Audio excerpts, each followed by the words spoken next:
Mitch McConnell's sort of line isn't really a line that Mitch McConnell, I imagine, even believes. The idea that the criminal prosecution of the insurrectionists, sort of one and done is ludicrous. I mean, after 9/11, figuring out why the FBI and the CIA hadn't shared information, I mean, that was the mission. That was part of what made sure that, one, we would never forget, and two, the attacks of 9/11 would never happen again.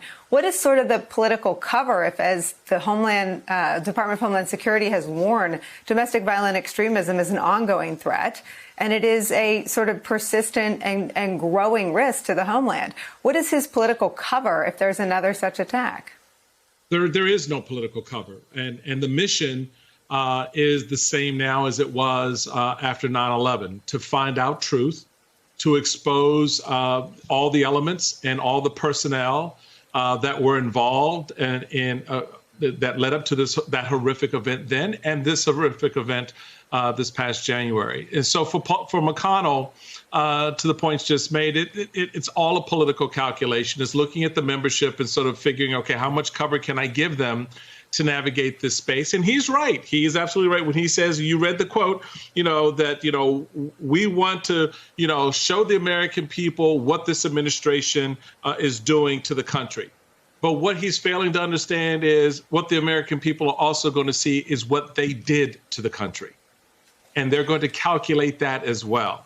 And they will now calculate, if it should play out the way everyone suspects, they will calculate, and you stood in the way of divining the truth, in helping us heal, in helping a grieving mother mourn her son, that she has to leave her home.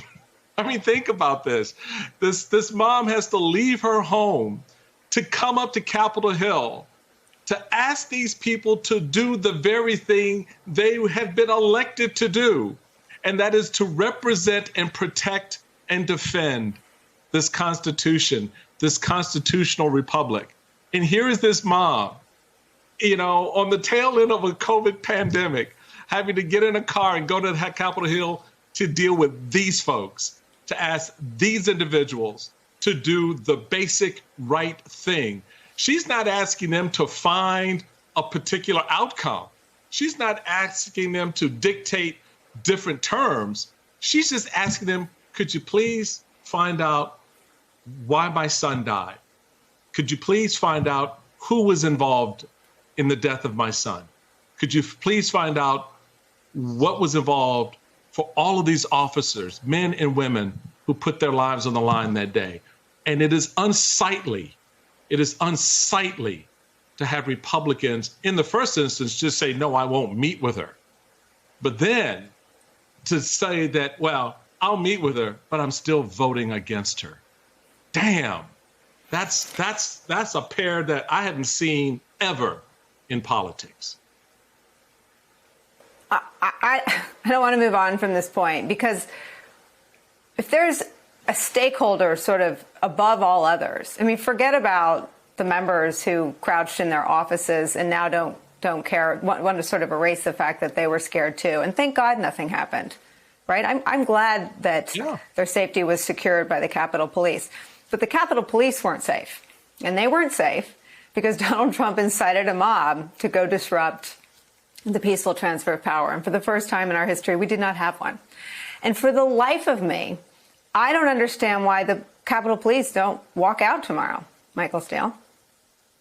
I mean, with the slap in the face, you kind of say, well, dude, I had your back. Can you at least have mine for the period that it takes to find out what happened?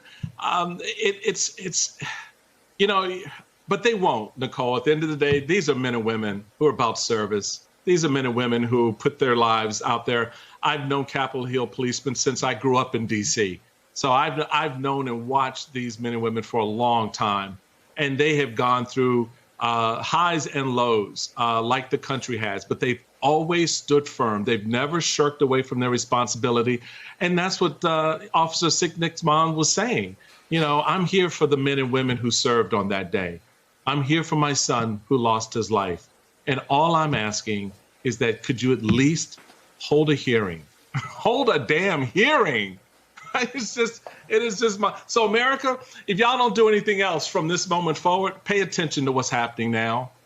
And as you look at the economy and as you weigh everything else, weigh the soul of these individuals who say no to a mom, who all she wants to know is, could you tell me why my son died?